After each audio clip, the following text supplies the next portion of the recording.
Studios podcast 68 with Journey Be the Reason in the building. Yes. How you doing? What's up? What's up? I'm in here. Get rid of all my stuff for you. Let me turn off this music. Okay, man, it's good to have you. Is this our first time?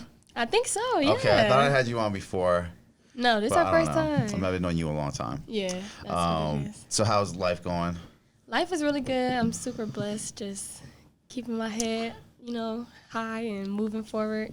All these opportunities coming my way, so I feel good. I see you moving.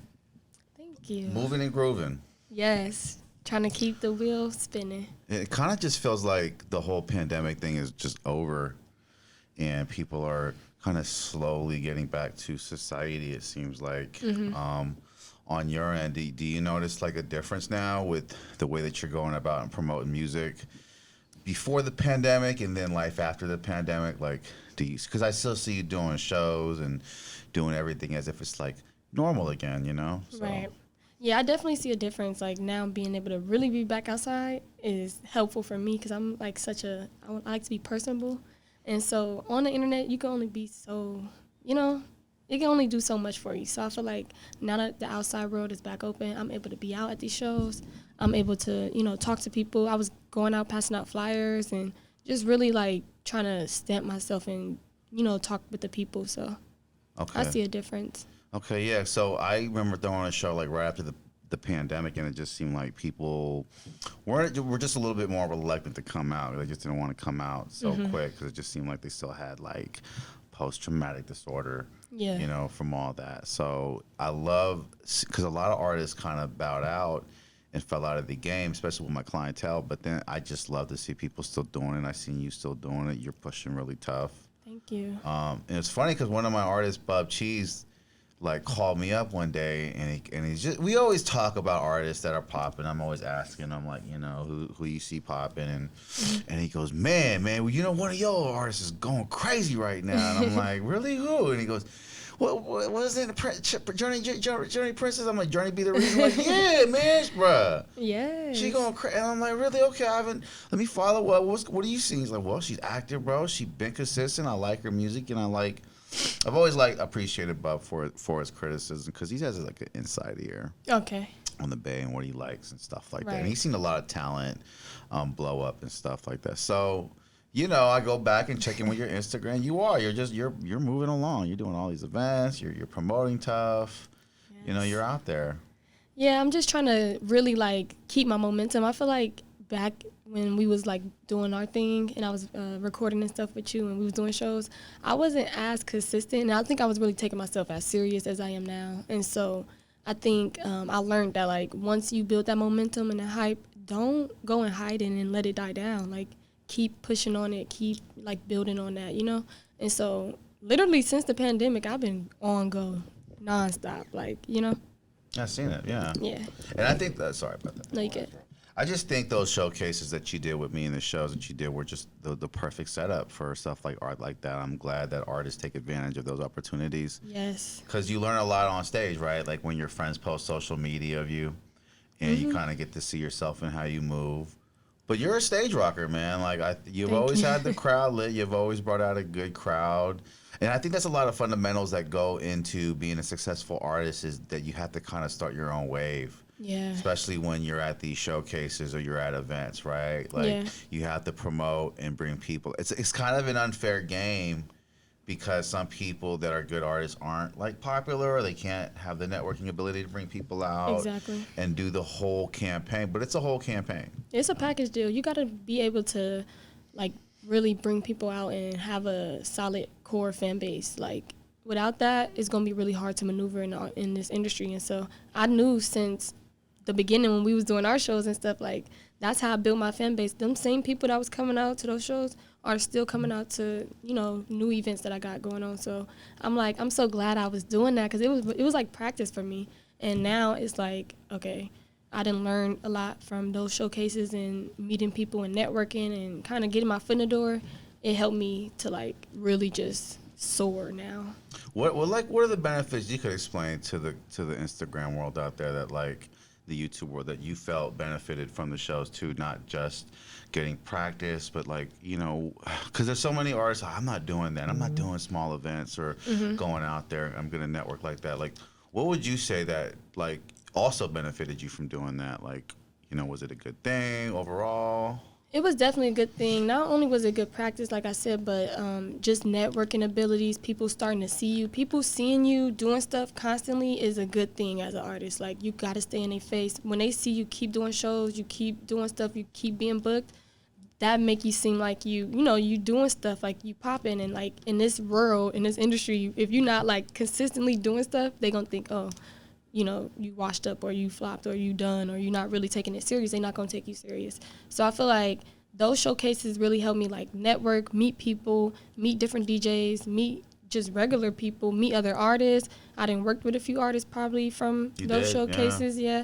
So, like, all of that matters. And so I'm just so glad I was able to network because back then I was really super shy. And so it probably didn't seem like it, but Not at all. Yeah, I was super shy. I think once I got comfortable, of course, I was like, duh. But, like, I didn't really know how to talk to people, especially music, like industry talk. I was so awkward about it. It's different than just meeting people on the street and being friends, right? Exactly. Like, you have to be like, oh, I'm Journey B. I'm not, like, my name or whatever. Exactly. That whole transition into, like, I'm not Zari, I'm Journey, you know, all of that is, like, it's a whole thing. But I do think that doing shows and, like, starting off with small opportunities, I want artists to really be able to, like, think of it more as this is something I'm building versus, like, oh, I'm not going to do that, I'm too big for that. Like, who are you to say you're not too big for that, you know? Everything is practice, you know? And I take it from you, like, you are also competitive. Did you do sports in high school? I did sports, okay, so I am competitive. I feel like that you are competitive, right? I am. get that from your personality. I definitely am. Do you take notes away from other artists when you're doing those early showcases in your career? Like, were there notes being took? Most definitely. Good and bad, right? So, like, if it was some things I saw that I was like, oh, I never seen that before, that was kind of dope, I tried out for myself, see if it worked. Sometimes it worked, I kept it. Sometimes it didn't, and I just, you know, went to something else. Or watching people do stuff, and I'm like, whoa, I don't want to do that. Or I don't want to, like, you know, certain stuff, turn your back to the crowd, or, you know, say something Turn that your don't. back to the crowd. Like, oh little my stuff God, like artists that. do that. Yeah, like it's a small thing. It's a small thing. Little stuff like that matters. Like for a second, it's okay. For a second, it's okay. You get in your water, or But know. You've seen people do it for a whole verse. Yeah. Or I have, at least. Or talk. It's just a bunch of people crowded on stage. You rapping to your people on stage, and it's a whole crowd in front of you. Like, why is it 30 people on stage with you? Like, little stuff like that. I feel like I'm just so glad I learned all of that early. Yeah, I mean, I kind of admit the Rick Lee showcases were great because I see a lot of talent, like, all at once. And it's just interesting because it's like they're all lined up. You kind of see them for what they are right then and there. And it's interesting in a showcase like that because you see them back to back to back. You see the comparison. You kind of see who has it. You kind of see who don't. I hate to say it, like, looks matter a lot when it comes in that scenario of showcase environment. Presentation. Like, yeah, and like props to La Russell because I just love that. Like, an artist doesn't have to dress up, and I just love because I mean, you know me, I don't dress up for my own events, but like, I don't know though. Up and coming talent, it's a lot tougher for you not to be so dressed up and out there. You know what I mean? So like with girls, they always have to dress up anyway, right? I was about to say it's a whole different world with girls. But it's a different ball game with it showing though, with the show instead of going out, right? Or what do you think? Do you think differently about how you get looked at a show than going out with your girls, or does that matter? I feel like as a girl, as a female rapper in general, I always have to be on point. I don't always have to be, but I feel like that's what they expect. And so, like, I try to just at least be presentable when I'm outside. Like, some days I want to get cute and dolled up, so I'm like, I'm going all out. And then some days I really just don't feel like it, like, you know? And so, like, a little closer. I'll probably, can you hear me? I'm going to scoot it back here. You good? No, you good. And so some days I feel like if I'm really not in the mood to get dressed, I'm not finna force myself to, you know, get dressed. I'm gonna just put on something that's presentable. And if you could see in some of my shows, I probably got on just jeans, a crop top, and some tennis shoes. My makeup probably done, a cute little hairstyle. It's not like over the top, like heels and. You need like 3 things though, like the hair, the makeup, I know. And my nails. Like. But see what I mean though? Like, all of that have to be done versus a guy who just need a haircut and a fresh white tee. Totally. My bad, and a gold chain. So it's like I just feel like I don't know. It is, but it is. the expectations to be like dressed up and dolled up in presentation for women is definitely more than versus the guy. But that's something I was kind of like battling with because I didn't want to be known for just my looks. I really care about my craft and my talent. And so I'm naturally a pretty girl. I don't have to do too much to like be known, like, you know, to show out. Like I could just walk in naturally and be cute and everybody gonna know I'm cute, you know? Yeah, So. but female MCs kind of have to differentiate a little bit because I'm sure you don't want to get mixed in with a Nicki Minaj and you're like, there's a whole other lane other than that, right? Right, and I love me some Nicki Minaj, that's my girl, but I feel like a lot of people want to look just like her. And if you can tell, like I've been having my purple braids since we've been I've been on you for a long time. Yeah. If the purple headphone, I was going to comment my purple on that braid, off air. yeah. Like, okay, that's my brand. Like people know me. Like I could do the weaves here and there when I want to switch it up, but like purple braids is my brand. Nobody really wearing braids. All these girls want to wear lace fronts and whatever, and that's cool too. No judging you or whatever you want to do. That's cool, but that's how I stand out. Like, you know, well, lace fronts are hot right now because people like the anime look. And it's all crazy, yeah. Like, it just they do. looks great. And some girls be looking bomb with it. That's what I'm saying. There's no nothing like that. It's just that's how I stand out. I wear my purple braids. I have a specific way I do my makeup with my bedazzles and stuff. Like I have a signature look, I would say. But I do got something coming where I'm gonna kind of switch some shit up soon. So that's gonna be dope. Well, in terms of look, you mean stuff like that, or in terms of look, yeah. Okay, because you want to come off more like rockerish, or like what's the whole No. thing about that, or. No, I think that I just been having this look for a minute. Since I kind of built Journey and been building Journey, I've been having like purple braids, diamonds, bedazzles, kind of the same kind of like tone, purple, pink, bluish vibe. And so I might switch it up a little bit. I'm about to be 25 this year, and so just give it something different. Too. Yeah. Artists think about 25 and after, and like they all feel they should blow up before 25, which I understand, but I don't completely get. You can blow up at any time. But artists definitely feel the pinch, like after 25, like, whoa, it's like what's we're in going this on era right now, you know what I mean? Yeah. What do you feel, is there like another era for Journey B at this age, is turning 25? Do you feel that? Or do you feel like, you know, I love what I got, I'm just going to make it consistent going forward? How do you feel going forward? Going forward, I definitely feel like it's a new era about to come. I just feel it, even with the shift of me, like making music, creating, everything, like my thought process about stuff. I'm starting to open up more about things I probably wouldn't have when I was younger. I think just me growing into a woman just is a new era for me, like, and then stepping into that womanhood. And I want to be able to showcase that through my music. And I want to open up more again. I think in the beginning I used to like open up about myself in my music. Then I kind of toned it down and was just rapping about, you know, I'm the best in East Oakland and whatever. But this new stuff I got is going to be more about like kind of what I'm going through in my life and just growing up in Oakland as a young woman, about to be 25. That's interesting because you don't really showcase a lot on the gram other than your music. I don't really see you post personal life. You're the guy you're dating or whatever you're doing or just all that. Like, it doesn't seem to get presented on there. No. Which makes me feel like you want to keep it more private, right? Because you don't want to put that out there. But in a sense, I think what happened was a shift happened before I started rebranding myself. I was very personal on my Instagram. And I think when they was telling me to, you know, make it more professional, make it more about your music, I probably took that too literal. And well, like, look at Cardi B, though. She don't keep it professional at yeah. all. She doesn't And I about don't she really, rob people. Right. And that's her lane too. But like, I feel like, honestly, like, I want to still mix my personality so people know, because people know my personality if they know me. Some people will probably get it from Instagram, but I do want to showcase my personality a little bit more. But I do feel like certain stuff just don't need to be out. Like, what does it matter if I'm in a relationship or not, or, you know, who I'm dating? I really don't feel like that has anything to do with my music right now. People are nosy. Yeah, people are nosy people for are sure. really nosy. Do you get that? Do people like ask you questions in your Yes, DM my about DMs. stuff they shouldn't be asking about? Like, why are you asking me about that? My DMs like, be crazy, like, that's why I don't like to do business in my DMs for real, because my DMs crazy. I be like, what the hell? DMs are less responsive nowadays, I notice, especially like when I go and communicate with people, because DMs be flooded depending on the person that you're talking to. And so, you know, I talk to models, so I'm like, she's not going to respond back because she probably thinks it's some weird shit. But like, they do, but I don't know. It's just a weird game. Like, they're more responsive on their email. Yes. So you want to hit people on their Email it's a means little you tip, serious. right? Email means you're serious. So you have an email on your Instagram that usually hasn't been spammed, right? And so you keep that on there. So usually when you see something happen in your email, it kind of stands out more. Exactly. And I do feel like I don't know. Maybe they send dick pics in the email too. I don't know. Hey, they probably do. It be getting crazy.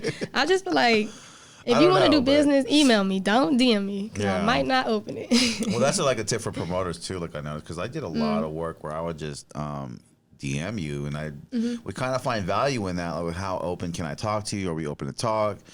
But nah, like they want to keep it more in the email these days. It's a little bit more professional that way. Even if you approach me in a DM and then we go to email, that'd probably make me feel a little bit more comfortable too. But just straight DM, it do give a little like, how serious is this? Or, how legit is it? It kind of cuts through the BS a little bit more, right? Yeah.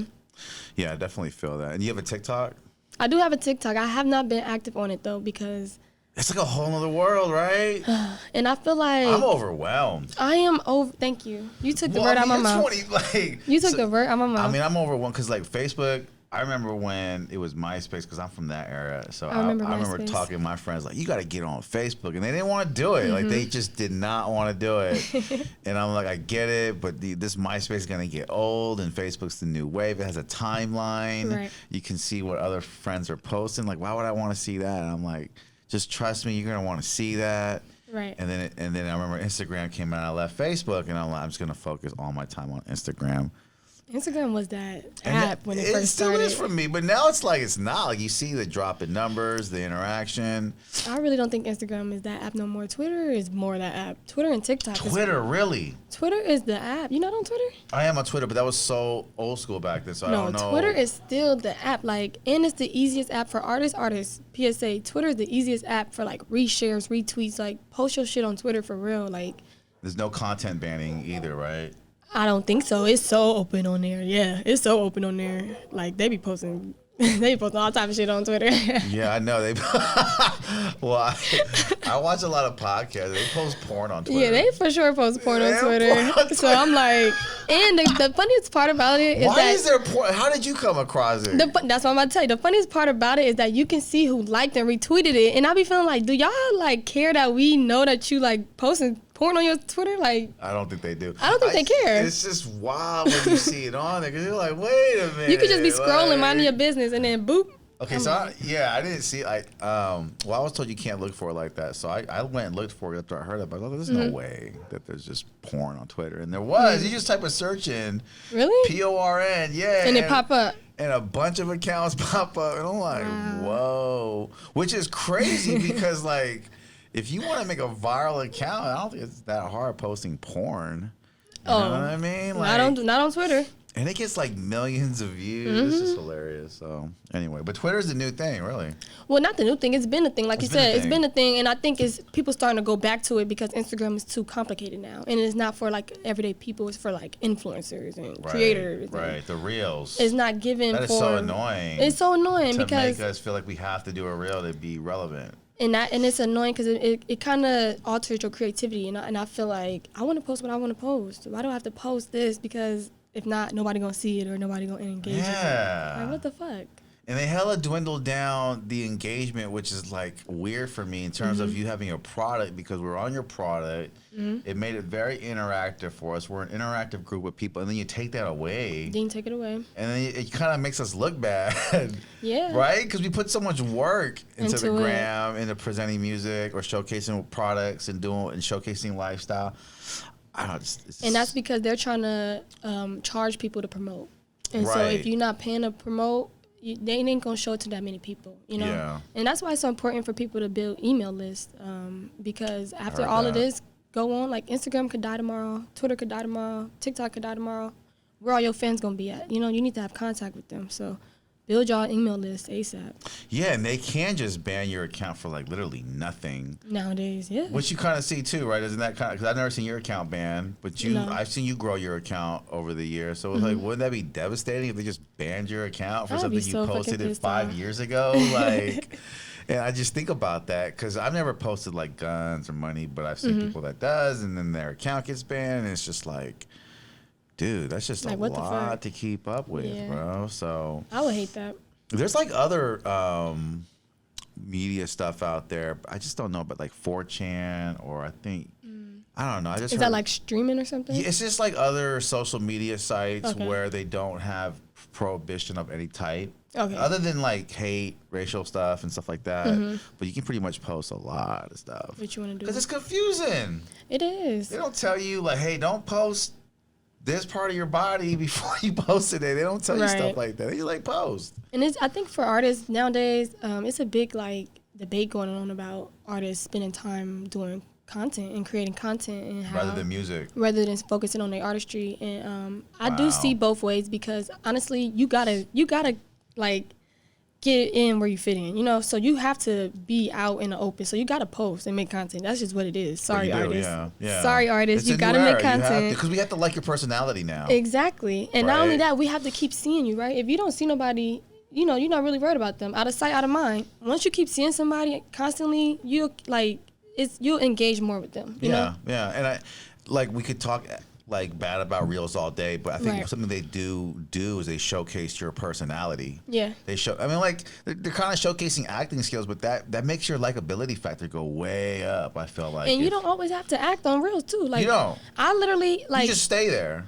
I literally stopped doing like acting skits probably 2021, 2020-ish. Just straight music, performance shots. Like kind of following a Russell type of blueprint. It's a great model because he doesn't post a lot of music. He posts talking points. He posts talking points. Genius. He posts him performing live. He posts him like stuff like that. He's still showcasing himself, his personality, him as an artist. But he don't necessarily got to get on here and jump around in front of a camera, act and dance and do some stuff he don't really want to do that don't got shit to do with his music. Right. I've never seen Russell post a reel, and I think it'd be kind of weird if I almost did now. I'd be like, well, I didn't see you post reels before. Like acting or, you know. You're the conscious guy now. Like you're giving us free game and like stuff like which we appreciate. And that's his brand, but everybody got a different brand too. Everyone got a different brand. Some artists are like got that brand where they could like do music and they can just get on Instagram and do some funny ass shit and make us all laugh. I think it's your personality. It's your personality. And what you're promoting. And I like that because in the Tupac era and from where I'm from and all that, like you could kind of get away with kind of not really being yourself. Like I love the artists from my era, but Busta Rhymes acts like that when he's doing his taxes. Like, no, like, you know, like he's just acting or, you know, putting on a persona. But now artists, they're not really putting on personas. They're kind of showcasing who they are more. And then that kind of lets fans know that they're more relatable. Because it's hard to relate to a mystical. Like how many people act like mystical in public or stuff like that, right? On a daily basis. But people are rapping like Jack Harlow now. And they're just regular voice, you know? And that goes back to what I was saying, too, about how artists think that you have to spend time creating content. Once I stopped creating content and started just documenting what I'm doing and posting what I'm documenting, it became so much easier on me because now I don't have to spend 30 hours on TikTok finding trending sounds, finding whatever's going on. All I'm doing is recording myself when I'm in the studio, recording myself when I'm doing shows, recording myself when I'm at a photo shoot, just documenting what I'm doing. Vlogs, whatever it is, and then posting it. Which is way better. Way better. And I think why? Because when I just see normal reels, certain ones stick out, and it's not the acting ones, the lip syncing ones. They're kind of super annoying. Cringy. They're hella cringe. Okay. Hella cringe. So it's the ones where people are just posting and the background's cool, and the background is telling the story for them. So they're either in this, and I like just being outside. Right. And I like visions of outside. Like I like that show Better Call Saul because the way they depicted being outside was just really, and a lot of the show was kind of shot outside, and I like that, and it just makes me feel like I want to be outside. Right. And getting so the vibes. Yeah, so there is like a very, I don't know what the word, but like a smooth way of kind of posting now on Instagram. Yeah. Not acting. But posting cool beats. No gimmicks, no antics. Posing yourself. You do have to dress good, though. Look presentable, You have to look presentable. Which is presentable. tough, because not everyone knows where to go shop or look. But you don't got to have on the hottest, latest stuff. Look presentable. Like, if you go into an interview, you want to make sure you look cool. You don't want to look like you just woke up, rolled out the bed. Yeah, that does speak a lot. I kind of carried that look a lot throughout my year. But, like, it didn't help. Like, it did not help at all. Because and unfortunately, people treat you how, you know, you look or how they see you. And Absolutely. So, first impression is everything. If they see you and they be like, oh, he dirty, he a bum, they going to treat you like, totally. You know? If they see you and they're like, oh, he's spiffy, he got on a suit, or he look cool, he look nice, he look fresh, he look clean, whatever it is, that's how they going to treat you. So. Yeah. I don't think I got that treatment necessarily because people that knew me knew how active I was, but it would dramatically have helped if I had just dressed better, because they would have just totally believed in everything way more. And it does look presentable. I hate to say it, like these artists, I know this artist has nothing to do all day but just record at my studio. He told me that. Like, I'm just coming to do this session. That's it. I'm just going to go back home and drink. And he comes to the studio hella fitted. I'm like, in my mind, I'm like, why? That's like, his time to put that shit on. Like, right? Like, and he even says, like, well, I feel better, dressed up. You do. And you don't know who you might run into, believe. Especially you at the might studio. run into your wife or something. It's just like, oh, I didn't think about that. Like, I haven't met her yet. My dog's going crazy out there. But okay. I haven't met her yet. But it's just like, yeah, you always want to dress like you're going to meet someone important that day because you don't know. You might meet a good business connection or something like that, right? Do you feel like when you look better, you feel better? Absolutely. But sometimes the clothes that make me look better are super uncomfortable, like the tight jeans and all that. And so you feeling good, but not that quite. So like looking better, like when I was kind of a younger guy, like it was more comfortable because the clothes were like. Right. But now, like the way I kind of dress like the way kids dress. They dress very tight jeans. And it's just a little rough. Everything's tight. So, but I do feel better. I'm not gonna lie. Like, there's an energy there when I know I'm dressing trendy. The clothes that I have are pretty unique. I've gotten compliments on these articles of clothing before. Okay. So yeah, it's definitely a turn up for sure. Put that shit on then. Yeah, you know what I mean. I probably should. It's just like a hassle, but it's like you're right. I definitely feel it. And the music world is super important. Thinking that it's not, it's just crazy. It is. And the thing is with me, I just have my switches. Like sometimes I'm just really not in the mood, so I just look presentable, and then sometimes I'm like, no, I'm about to put that shit on, and I'm about to come out and pop out. Yeah, and do you think about that for shows? Like, oh, I just wore this at my last show. I have to keep it different. Is that like a thing? The thing is, I really don't like to repeat outfits. That's too noticeable. Yeah, repeating outfits. I'm not gonna lie. It might sound like a weird thing to worry about, right? Because it's like there's a lot of money. It is. In order to not repeat an outfit. Now I would repeat like some jeans. Don't get me wrong. I would repeat some jeans, some shoes. Like, but if my shirt is too noticeable, like I'm not gonna repeat my shirt. Right. I'm just not like. Or if my jeans too noticeable too, I'm gonna wait a few months, probably to the end of the year, then wear them things again. That's how Instagram models do. Yeah, because I know some. They always post with the pictures on because it's just a lot of money. It's constantly buying new clothes, so you kind of have to finagle it a bit. You got to. But you have something you have to do. You're from Oakland, right? Yes, East Oakland. East Oakland. What high school you went to? I went to Fremont High School. Okay. What was Fremont High School like in your era? Like who graduated in your era? Like was there anyone prominently from your class era from out there? Who was in my class era? Murdoch. I graduated with Murdoch. Who else is rapping? Or that's doing stuff? Did a lot of rappers from Fremont? Did a lot of rappers from the Fremont High School? Or? It's a few rappers that came from Fremont, but not graduated in my class. I went to school 2012 to 2016. So I graduated 2016. It was really fun. We actually had a studio at my school. I started rapping at my school. Really? The music class had a studio? It wasn't even a music class. It was a whole academy. So we had 3 different academies. It was media, architecture, and Mandela, which is law. Mind you, I'm in the law academy the whole time. I used to just go to the studio. That's a good academy to be in. Yeah, but it's called Mandela? I should have been in media. Yeah, it was called Mandela. That's dope. Okay. And so I used to I started rapping at school. Like one day this man came with a speaker and a mic, and he was just rapping. And like I used to be a class clown, so I was like, yo, I'm about to get on the mic. I'm about to roast him. Watch. Da-da. And I was like, can I rap? And then he was like, yeah. Da-da. And then I just started roasting him. Everybody's like, oh shit. And I was just having fun, like just really playing around. And then every day he would come, I would just get on the mic and just freestyle. And then one day my assistant principal heard me. She came out, she said, who is that rapping? And then she was like, Zaria. And then she was like, come here. I thought I was in trouble, right? Because I'm like, oh shit, did I cuss? Did I say something? And then she was like, you remind me of Roxanne Shante. She made me watch all her videos, all her old school stuff and the thing, and then she sent me to class, and then that was like the first spark in my mind. I was like, who's Roxanne Shante? Is that a rap artist? You don't know who Roxanne Shante? I don't know who Roxanne Shante. That's real hip hop. A long time. That's real hip hop right there. So she was the artist, a female artist, one of the first real prominent female artists. She was from New York. Okay, damn, that's old school. Old school. I'm talking like... That's hella cool. Your principal did not send you into class and she's making you watch these videos at school. Making me watch Roxanne Shante. I'm literally like 16. Like, I don't care who Roxanne Shante... Not like that, but in the moment, I'm like... this girl's old, right? Okay. Like, yeah. But it's about Nelly right now. That was my first spark. I went home and told my mom, and she was like, yeah, girl, duh. And then that was kind of my first spark, like, okay, I'm kind of interested in rap. But it was still not like, this is what I want to do, right? Right. You're just having fun that day. Did a talent show, won first place.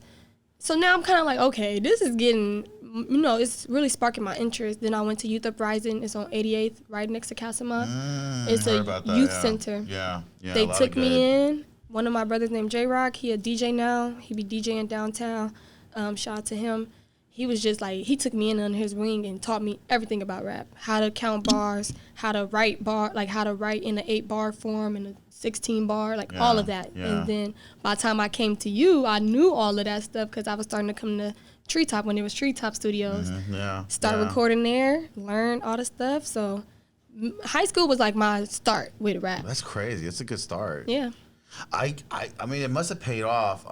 The way you perform is pretty unique because you have a lot of energy. You're very up-tempo in your performances, and it sounds a little rock star-ish, a lot of like metal. And so it was cool because, you know, you wouldn't know, but I'd always give you these great time slots because I know like it's gonna pick up right here. It's gonna be a good look. Towards the when we did a couple, I'm like, okay, he giving me some good spots. Oh, not gonna count. Yeah. But I knew that because you're doing that, I'm gonna show out. You know, I'm not gonna disappoint you. Because performing live is a really different concept. Like people can kind of get away in my day with having a hit song, and then like when it came to performing it, it's like, ooh, you heard some real bad reviews about the concert. Yeah. But like, you know, with you, it's not that. You put effort into it, and it shows, and it's fun. Like I was an artist back in the day. It's fun watching artists like you having a good time. I tell artists like before they do it, and I try to explain to them what's it like being on stage. I tell them it's like skydiving. In a sense, I can't tell you. Like really just for me, it's like skydive because you're out there. You're only just thinking about one thing. And that's just the song, or you know, if you're falling, you're just thinking about falling, and it's just like, and it's just over. It's just like that. Like, what is it for you? Explain what it's like on stage, you know, when you're rocking out. You know? When I'm rocking out, I think just to start off, I think because I was a dancer for so many years and then I did cheerleading, that really helped me with performing. And so, cheerleading. Yeah, I was a cheerleader. That makes sense. And so that probably is what, I'm not about to sit on stage and not give you a show, not entertain you. I was born to entertain people, like, you know. And so with rap, I had to realize how to do that, but still, like, keep my breath. Say my lyrics, like just learn how to step a certain way, go across the stage, do call and response, talk to the crowd, like just learn different type of steps. And then once I put it all together, it was just like, boom, just practicing, learning from my last mistakes. Like you said, recording my shows, watching them over, studying them over. Watch them over and over? Yeah, I'm not playing. That's good. And then I have to because people would send me hella videos like, I just go. So I'm watching them through, and I'm like, okay, that part I could have, you know, slowed down a little bit to catch my breath, or this part I could have had a little bit more energy, or this part I could have danced right there, something like a dance break or anything, you know. So I think that's my process really when I'm on stage. I try not to think too much about the logistics. I just try to think, go out there, have fun, put on the show. Yeah.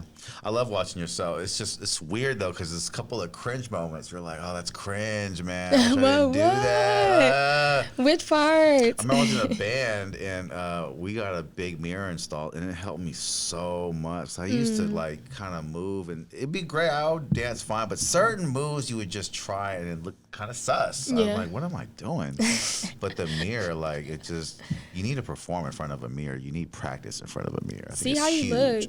You gotta see how you look, you know what I mean? You gotta actually practice. Like, I implore artists that kind of would suck. I tell them, go rent some time out at Soundwave studios and rent a room and just play your song and perform in front of the mic they have, you know? Seriously, that's the best rehearsal spot. That's where we know about Soundwave, right? Yeah, you know about Soundwave. You perform I rehearsed there. Yeah. I rehearsed there all the time. Oh, you rehearsed there too? Yeah. Really? Just for your shows and stuff like that? For my shows, yeah. That's where we would go rehearse. They be having little rooms in there. You could rent out me and my DJ in there. One other person, 2 other people recording me, just and we rehearsing, putting in See, that's professional. Because as a band, we know about Soundwave because you see a lot of bands in there. Oh, the bands be in there. Yeah. The bands be in there, but I would tell that to hip hop. I was like, great, you know about that. But if you don't know, Soundwave Studios is a great place to go rehearse your shit live. Some people don't care. They don't care about performing live. They really don't, and you could tell the ones who do and the ones who don't. Yeah. And I'm going to tell you now, the ones who do is going to get further because... It's going to get you further. Our artists, you have to understand, touring and shows is where the money is really going to be at. You ain't about to get that much money from streaming. You worried about, all these songs. That's cool, too, don't get me wrong, but you got to get yourself out there. And I'm not gonna say it's gonna make or break you, but like you could have a hit song and not know how to dance. But like if you can, I mean, your fans are gonna get way more out of it. You're into the music. You're not out of breath. You know, I mean, it's so easy to get out of breath performing. And if you don't know how to dance, hire some dancers or get your homegirls or your homeboys and come dance in the background. Hire the Omar twins. Omar twins going crazy. You know about the Omar twins? Yeah, we on a school tour right now. Okay. Oh, you're on the school tour. Yeah, I'm on the with school Maxell? tour. Okay. I just was with Maxell the other day. We had a cypher in Sacramento. It was NorCal and Shimo Media. Yeah. I hope I'm saying his name right. Yep. Me and him was there. I was so tired though. He probably thought I was like just not talking to him. I was so tired. I was like sleep under my shades. Oh. But yeah, we did a cypher. Me and Maxell, we be doing a lot of stuff That's together. dope. That's dope. Yeah. Me and NorCal tied in real tough. He actually does his podcast here now. Dom, like yeah, that. I fuck with Dom. He's so dope. Yeah, Dom's a cool dude, man. We're on the same vibe. In terms of just helping artists and stuff like that, growing. That's dope. What else you got planned this year? Anything new coming out? Yes, I do. I have. I just dropped a new mixtape. It's called Doomsday. It is direct to consumer, so we did a different approach this time. It's not on streaming platforms. You got to get it straight from the artists, y'all. Ooh, smart. Yeah. That email list. Come on, email list. In case we might I'm lose building you on my shit up. In case your account gets banned, we want to email you, man. Y'all gonna hear from me, whether it's on Instagram, email, whatever it is. And so yeah, I dropped that mixtape. It's I think 14 songs. That's good. It's like a Lil Wayne vibe on some like taking everybody else's beats and just ripping them. That's fucking awesome. Yeah. I then haven't heard that in a while. Yeah, It's I was all like singles and videos now, right? I wanted to do some real hip hop shit. I feel like before, like, cause I feel like sometimes I feel like I'm moving too fast, and I feel like before I just put out another project, another EP, whatever, I want to really like do some hip hop shit, just rap. Like I really love to rap, like, and so this project I said no, I don't want none of that putting together songs, none of that having to find the right beat. I'm gonna find the beats I like that's already out and hot. I'm gonna rip them and I'm gonna just like showcase my talent and my bars, and that's exactly what I did. And so far I've been having good reviews. So far it was really actually a good success. I didn't think that many people was gonna reach out and actually buy it like directly from me. And so I'm like, this is the most money I've ever made on my music ever in my career off of one drop. That's content right there. Yeah. You telling your clients that, dude, like the guys you sent me, I would see something like that, be like, damn, I need to buy that. I ain't bought it. I didn't know if it was like supporting her like whole thing. You have to support the artist, y'all. And then what I did also was whoever bought merch, I just gave them the tape for free. That's smart. Yeah. Yeah, merch is important too. I actually got all my merch too. Brand new. And do you print it yourself, ship it yourself? Shout out to my boy David G. David Chiller does Gang. all that for you? Chiller Gang. Triller Gang? Yes, Chiller. And Chiller Gang, okay. Yep. Apparel. I think it's Grind Tough Apparel. Got you. Clothing's out. It's just crazy, the game. It's crazy. So much stuff I'm trying to get my hands in. Buy clothes and then do all that. It's just a lot.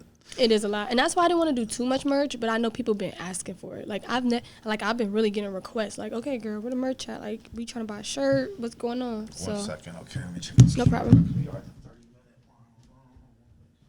Just go till it goes out. We're at 3%. 3. Okay. We got some good content. Yay. I'm gonna have you back in a couple months, and keep it going. Right.